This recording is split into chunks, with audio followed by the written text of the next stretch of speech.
Assalamualaikum warahmatullahi wabarakatuh. Ikhwan fil Islam, kaum muslimin dimanapun berada, terutama para jamaah Majelis Ta'lim Al-Islam.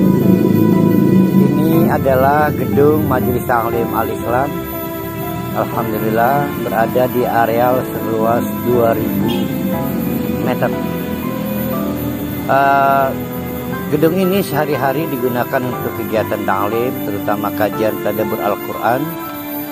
Kita berharap pada tanggal 1 Ramadan nanti gedung ini sudah memiliki atap. Oleh karena itu, para ikhwan fil Islam yang ingin berkontribusi pada pekerjaan atap gedung ini, silakan menghubungi nomor-nomor yang akan dipublikasikan oleh kami. Mari kita raih surga Allah dengan cara menjadi bagian dari penyelesaian pembangunan gedung Al-Islam ini. Terima kasih, jazakumullah khairan katsiran. Assalamualaikum warahmatullahi wabarakatuh.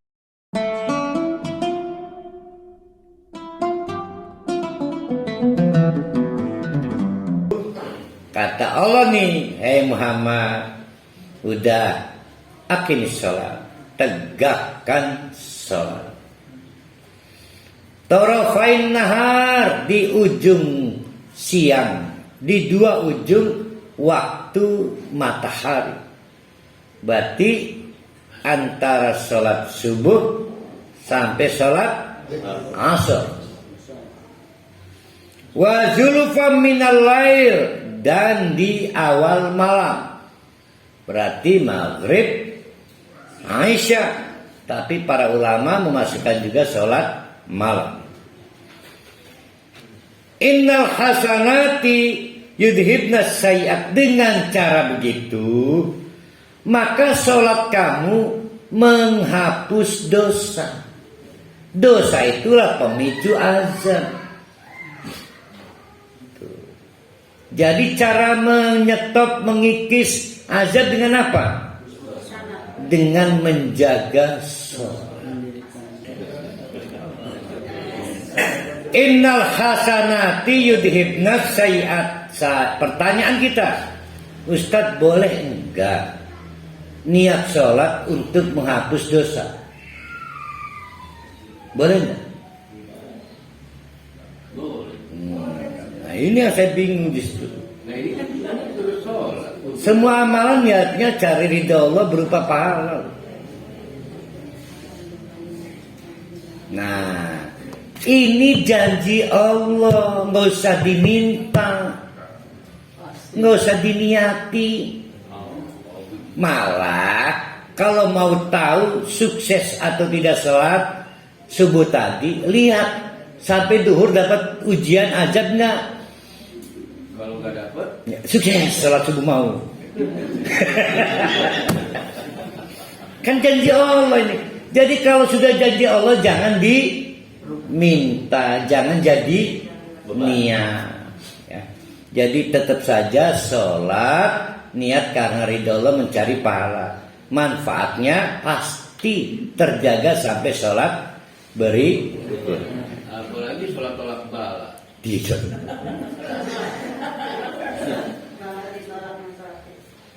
Japir punya.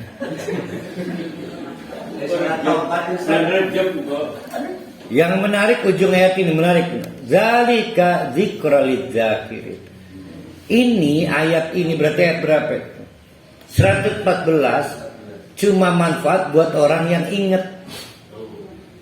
Yang nggak ingat berarti hilang ingatan. Tuh, mau kau nanti kalimatnya apa tadi? Wasbir, tidak cukup modal sholat dari waktu sholat ke waktu sholat berikutnya. Wasbir, ayo komitmen, pantang menyerah. Wasbir, bukan tanuji, pantang menyerah. Kan ini kan teori menang ini. Fa innallaha la yudhi'u ajral muhsinin. Nah, ini yang saya maksud. Jangan tidak sabar. Nah, saya mau nanya nih. kita baca dulu. Fasbir, sabarlah. Karena wasbir, sabarlah. Karena Allah tidak nyanyiakan pahala kamu. Nanti ada lagi muslim. Nah ini saya mau tanya nih. Sabar kaitannya dengan ajrun.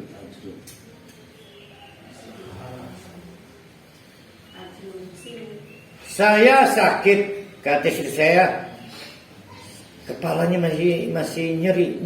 Sabar ya. Itu penggunaan kata sabar yang rendah itu. Jadi kata sabar itu jangan kalah dalam mencari pahala.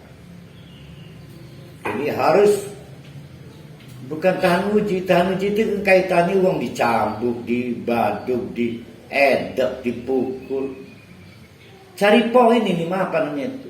Tetap semangat kita Pak. Apa itu namanya?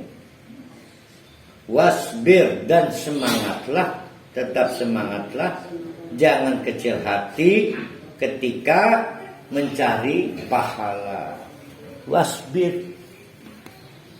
Nah sayang, mental kita jelek. Kita selalu mengkaitkan sabar dengan penderitaan. Mental kita buruk, mental orang menderita. Jadi orang itu mungkin akan terlihat payah. Nabi ditegur oleh istrinya. Kang, duduk kakangku Nabi tah. Gimana koron amat ya. Orang kita malah lagi mewujudkan rasa syukur. Nah yang dilakukan Nabi itu refleksi kesabaran. Karena saking demeni gelati pahala. Nah itu penggunaan sabar. Kalau tidak sabar maka sholat ke sholat bisa bolong. Nanti Ustaz begini pemahaman saya. Kalau saya sholat munfarid, masuk. Kalau saya sholat berjamaah, ya mangga bagus. Silakan pengembangannya ya. Wasbir fa innallaha la yudhi'u ajral muhsinin. Ayo, komitmen terus, berjuang terus. Karena Allah akan memberikan balasan pahala bagi yang berbuat terbaik. Falaula kana minal quruni. Nah ini jawaban untuk Pak Wawan. Pak Tata, Pak Wawan nih.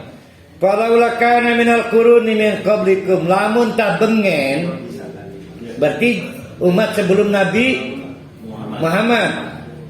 Muhammad, andai saja ketika Nabi Nuh berdakwah, dilanjutkan nabi-nabi berikutnya itu, kelompok pendakwah yang nahyi mungkar, ingat nahyi mungkar ya, ini tidak minoritas, maka nggak mungkin azab terjadi. Falaula kana minal quruni min qablikum, andai kata saja umat sebelum Muhammad itu ulu baqiyatin, ada yang tersisa kelompok pilihan. Baqiyah itu sisa, yang tersisa setelah diperas pilihan bukan. Nah ini kelompok pilihan yanhauna 'anil fasadi, yang mencegah dari terjadinya kemungkaran, kerusakan fil ardi, sayang sekali illa qalilan, ternyata kelompok itu minoritas. Mimman anjayna minhum, maka cuma kelompok itu yang kami selamatkan, yang lain diazab. Termasuk saya, mubalik kebanyakan amar ma'ruf, cari aman, takut dikriminalisasi, takut diintimidasi, termasuk saya. Yang nahi mungkar sedikit, kita salah-salahkan lagi. Sebaiknya jadi ustadz itu cari kalimat yang baik. Sana mania. Ustadz mengkritik ustadz. Sudah ada di stiker bis-bis. Sesama ustadz dilarang saling menyalip. Oh, bukan ustadz. Jadi patokannya adalah nahyi munkar. Kita ini lagi diajak para ahli Indonesia ini. Lagi diajak, jangan hanya bentuknya apa, jangan. Ngerasa nggak lagi diajak. Nah, kenapa? Minoritas yang nahyi munkar. Sekarang ini saya merasakan orang kayak saya saja nyalinya kecil nahyi munkar itu. Wa makana rabbuka liyuhlikal qura bidulmin wa ahluha muslihun. Maka ujung-ujungnya gara-gara agen nahyi munkar itu minoritas, maka kaum itu diazab. Tapi ingat kata Allah, wa makana rabbuka liyuhlikal qura bidulmin. Allah mengazab tidak sewenang-wenang. Enggak, ada hukum kausalitas. Waluha muslihun. Masa di dalamnya masih banyak orang soleh diazab? Kan nggak mungkin. Gitu ya. Ini pernah jadi ceramahnya Ustaz Jalil MJ. Walau syaa rabbuka laja'alan nas ummatan wahidatan. Sebetulnya bisa nggak sih negara Indonesia dibikin menjadi negara yang baldatun thayyibatun wa rabbun ghafur? Lah semudah membalikan tangan sama kun fayakun. Tetapi para ahli nggak dapat ganjaran, saya nggak dapat ganjaran, Pak Fahri nggak dapat ganjaran. Tuh, maka Allah membuat peta dakwah penuh tantangan, penuh mujahadah. Timbul pahala kan lumayan. Makanya kalau ada proyek rehab musola, masjid, jangan panggil orang lain, beri kesempatan untuk orang sekitar. Itu proyek dakwah dia. Jangan bikin proposal keluar kompleks, jangan rugi. Saya pernah jadi ketua RT. Saya targetkan rehab musola itu. Saya bilang pada warga, sudah sulit cari ladang akhirat. Saya nggak mau ada proposal keluar, walaupun lambat. Khusus ini proyek akhirat kita. Selesai, alhamdulillah. Ini mah dibuat proposal, orang lain investasi akhirat. Nah, orang situnya nggak dapat nonton. Jangan. Walau syaa rabbuka laja'alan nas ummatan wahidatan wala yazaluna mukhtalifin. Jangan baper, akan terus menerus pro dan kontra sampai kiamat. Wala yazaluna mukhtalifin, dan terus ada sunnatullah mukhtalifin, pro dan kontra. Jangan bingung, saya begini aja Ustaz dimusuhi. Kok gitu? Berarti gak baca surat tuh. Ya mau tetap pro dan kontra.